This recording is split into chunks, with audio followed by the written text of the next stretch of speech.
Hello everybody, welcome back to the Draft to Glory save with with Austin FC in Football Manager 2024 because 2025 got delayed. I don't know if you heard about it. I'm not upset. You're upset. I'm not crying. You're crying. Yeah. Anyway, it means we get to do fun saves like this, and we've made this save even funner, if that's a word. More fun? It would be more fun, wouldn't it? We've made this save more fun by going to a bit of a strange tactic, and we're going to be sticking with it. And we're going to be drafting people to match that tactic. That is the plan now, I think. Potentially, we'll see. It will probably change when we come around to the Super Draft in the next episode. Probably will be the next episode, because today's episode is the last game of the season, unless we win and Vancouver lose and there's a 14-goal swing. Yes, that's what we need, because we sit in 10th in our conference. Vancouver are in 9th. We are on 41 points. They're on 44 points. We've got a goal difference of -5. They have a goal difference of +7. So I think we can safely say we're not making the playoffs in this episode. We're going to be just hanging around until the draft next episode, basically, unless something happens that I'm not aware of in America where there's more games. But checking out the calendar, it doesn't appear to be so. If we go into the calendar, the MLS season is just ending after this game, and then I looked here and went to schedule, I think it is, yeah, and then you have the first round of the playoffs, the wild card, the first round of the playoffs, the second leg, the Eastern and Western conferences, then the semi-finals, and then the final, and then the big final, the MLS Cup, right? The MLS Cup is the Eastern Conference versus the Western Conference play and go for the MLS Cup.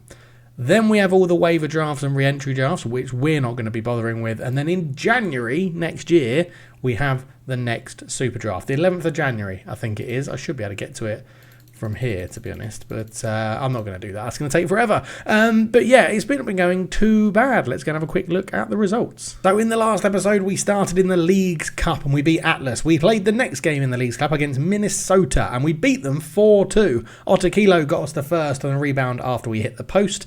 It was then 1-1 pretty soon after, as Minnesota laid a free kick to the a corner kick, to the edge of the box, and Hongwane ran off celebrating like he won the World Cup with a deflected effort. A free kick hit the post again, and Dawson was on hand to put us 2-1 up, which was lovely. Another set piece, the same set piece from Minnesota, got them another goal with Jack Marriott falling over rather than attempting to make a save. But that was all she wrote for Minnesota, because we went and dominated from there. A lovely ball through, found Fodry. He finished left-footed past the goalkeeper. And Ocotillo is really making a name for himself, even though I can't say his name properly. He is making a name for himself in midfield. Odoriso with a lovely ball through again to Fodry, and he got his next goal 4-2. That passed through to the quarterfinals, where we played Minnesota again, because we can't stop playing Minnesota. And this was a very entertaining quarterfinal game, actually. Choupo-Moting getting the first goal of the game for Minnesota. We responded with Dawson running down the right-hand side after some good link-up play with Otakilo. Put it into Johnson. He fired it home from outside the box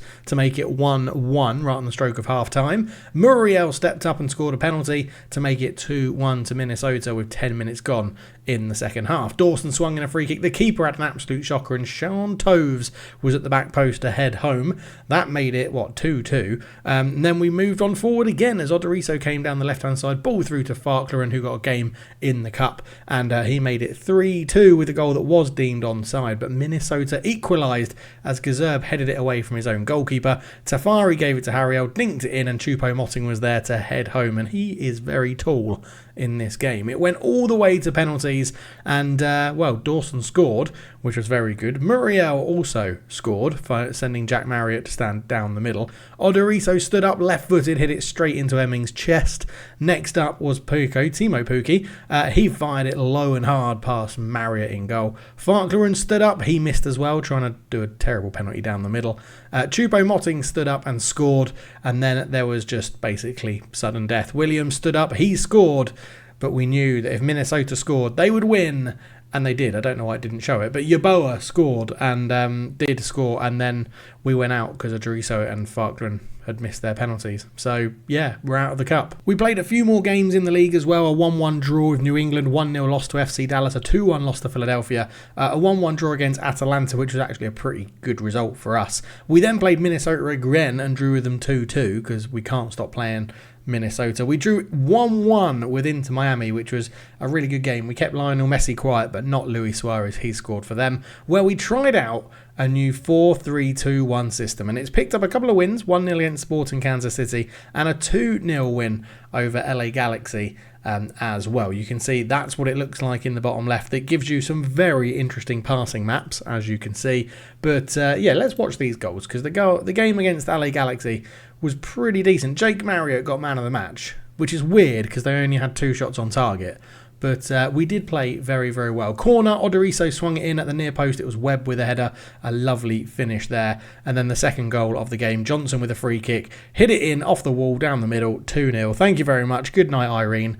And yeah, we played well. I still can't figure out why Jack Marriott got man of the match. 2 shots on target. They did have an XG of 1.29, which averages out about 0.6 per effort on target. But yeah, we played really, really well. And the first season's over, and we've had, what, a 4-1-3-2, not including friendlies. We've had a 4-1-3-2, a 4-2-4 DM wide, a 4-4-2 diamond, a 4-2-3-1, back to the 4-2-4, back to the 4-2-3-1, into the 4-3-2-1, and that is what we're sticking with, unless there's a really good draft player that comes through that means we can change our system to be something else. But I want to sort of step away from the generic 4-2-3-1s with the pressing and stuff like that.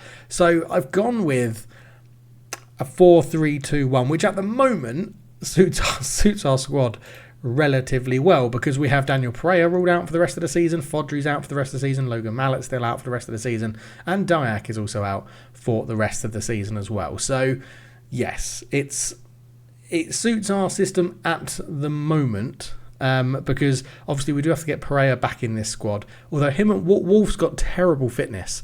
He can't last. He plays one game and then he'll always be knackered for the next one, which is a bit weird because he's got stamina 14, his natural fitness is 11. It's not dreadful, but we could just make it so that Owen Wolf and Pereira rotate in there. But yeah, a bit of short passing it into space to try and get runners forward. We're trying to play out from the back a little bit more. So yeah, we're seeing how it works, but generally what happens is that when we move forward, the wingers move up to go in line with sort of the attacking forwards, and Wolf just holds it all on his own. And then when we defend, these two generally do drop in and help. And obviously being wide midfielders mean they help out their fullbacks a little bit more. So we're going to try it in today's game against Seattle, the last game of the season. Gazerb is injured though, so he can come out. We can put Joe Whitehead in. Let's put Joe Whitehead in. Trulio can come back to the bench as well, where we were struggling with injuries. 1, 2, 3, 4, 5, 6, 7, 8, 9. Yeah, everyone's in, I think. We don't have another space. No, we don't. Cass, have we got 2 left backs on the bench? No. Right back, left back, centre back, centre back. Right midfielder, attacking midfielder spot, and Jim Sattler in midfield. Yeah, that should be pretty good. Goalkeeper and holding midfielder just in case.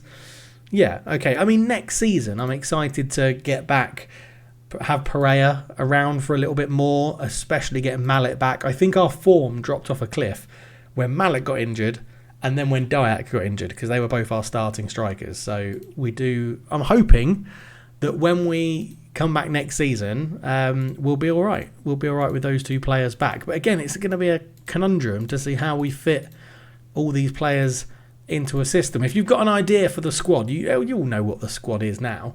But yeah, let me know your thoughts down below. What sort of system do you think would work with this squad? Because we've got good wingers, people that can play wide in Odoriso and Ryan Carson. Is it Carson, or is that from the folks in the Victor save? As Wolf clears that one away, just hoofs it away. It's who plays on the right here? Connor Dawson, that's it. As Odoriso comes forward, trying to break forward. He's found Burton, who's been in good form. Burton shoots, he scores. Mika Burton makes it 1-0 to Austin after 2 minutes. That 13-14 goal swing could be on. 7-0 here. Vancouver lose 7-0. We get into the playoffs on goal difference. What a pick-off from Odoriso. That's what I was saying. The wide midfielders, don't write them off. They do very good defensive work in there as well. And Burton ran through. Good finish. Putting Coronel on the floor before he even got through. 1-0 Austin. Free kick. Dawson over it. Shoots. Ooh. I thought Coronel may have been able to catch that one, but he's turned it behind for a corner.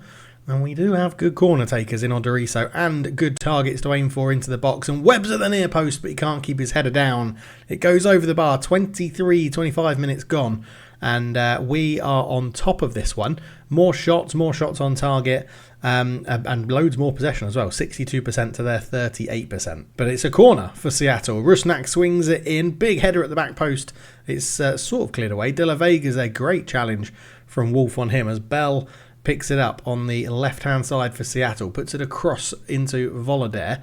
Volodare into Levia. Levia from range. Oh my word, what a goal from Danny Leva. That could be goal of the season in the final game of the league season. What an effort from Daniel Leva. We're going to see that from behind the goal.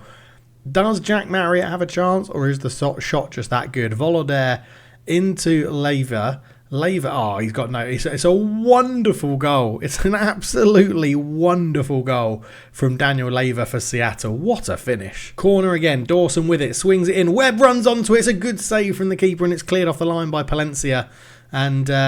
it's offside somehow. Don't know how that's offside from a corner, but it was offside from a corner. Odoriso was flagged offside, but we're going to get into the final few seconds of this first half, and it's an absolute wonder strike which has got Seattle back into this. They've scored with 0.2 XG. That's how far away that was, and what an effort. What an absolute effort.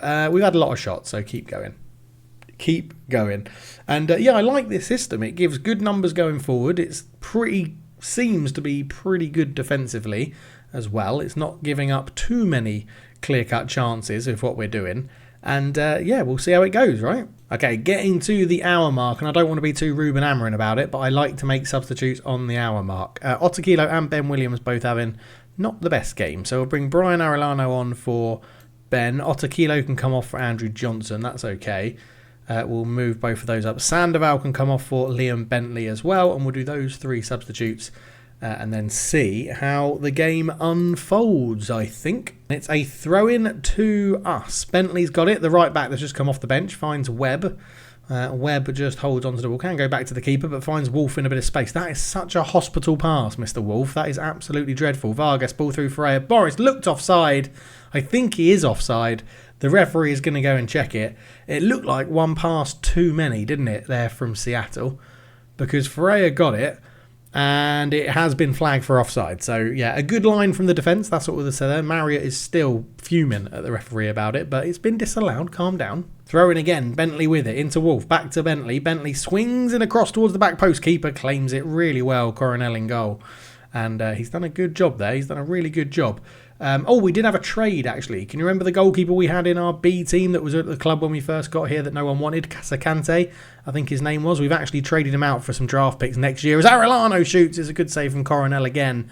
But we've picked up a couple. I think we gave them 40k in allocation money. Cervantes was his name, Cervantes, and we got 2 draft picks in return for next year. Not great ones, a couple of second round picks, I think, but we need all the draft picks we can get because we need to fill out our B team as well. That's the objective for next year. Young, potentially high potential players that we're going to get into our B team next year. 10 minutes to go in this one, 1-1.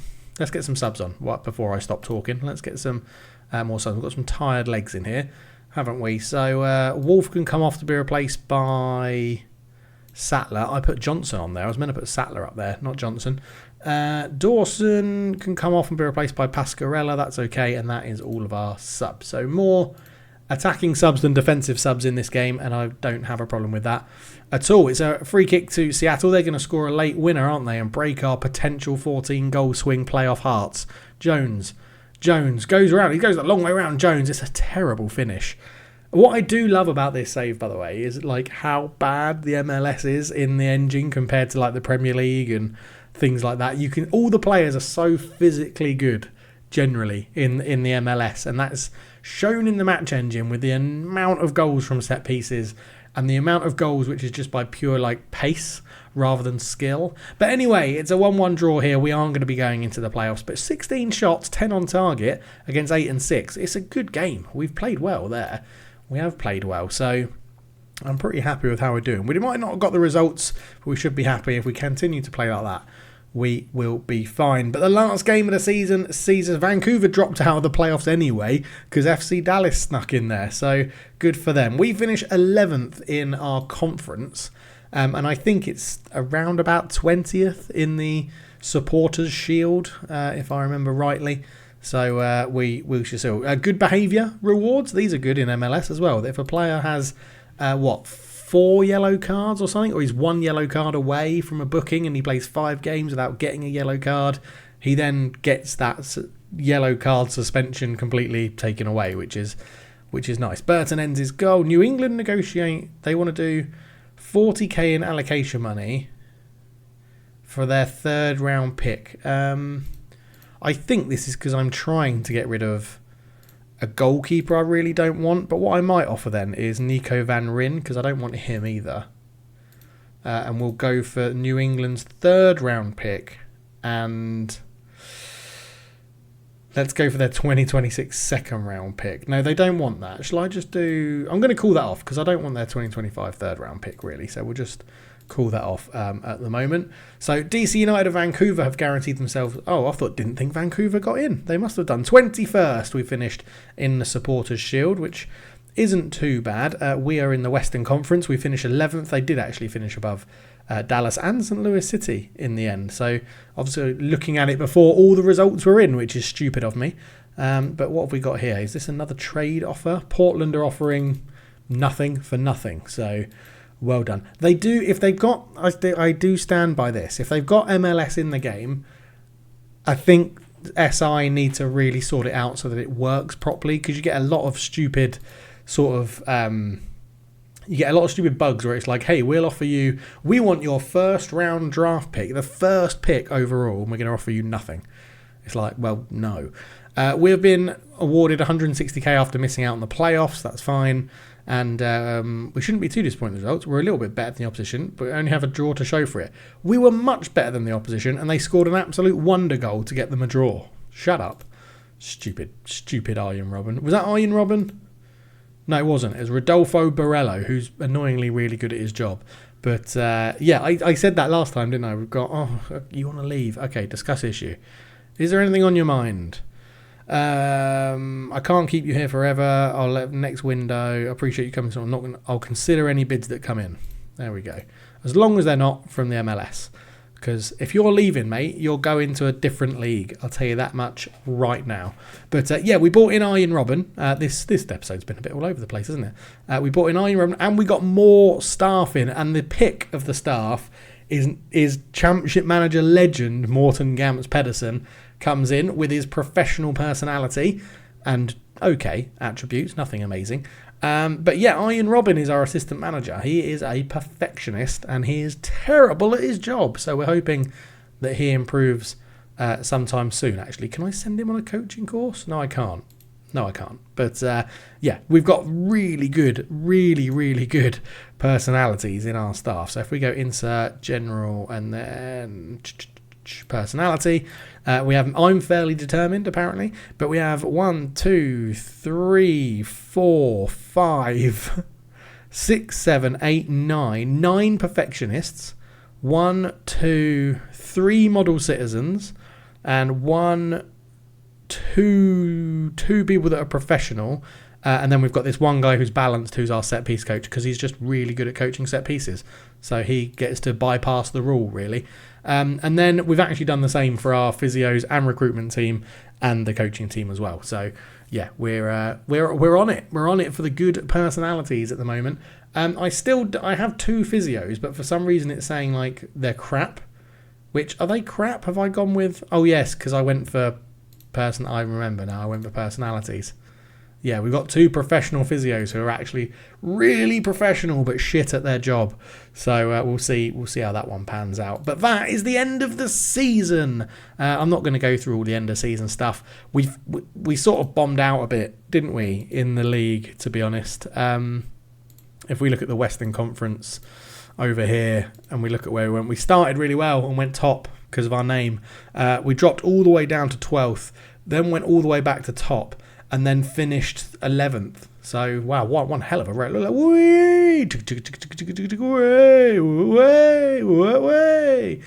Good roller coaster. If you're wondering what I was doing then, I wasn't having a stroke. I was doing an impersonation of that being a roller coaster, and it sort of matches in the Supporters Shield as well. For those that are interested, we got knocked out of the US Cup by Nashville, got knocked out of the League Cup by Minnesota. As I said, we finished 20th, I think it was, in the Supporters Shield, 21st in the Supporters Shield, and 21st in Major League Soccer. No, I wanted to see the Western Conference, but yeah, not too bad. Sorry about the episode. I'm a bit all over the place today. That's summed up in this video. I hope you enjoyed it. We'll be back for the Super Draft in the next episode, which I'm very, very excited about. Unless there's some big news that happens in between now, which is October, to January, which is quite a long time. We'll see. See you in the next one. Cheers.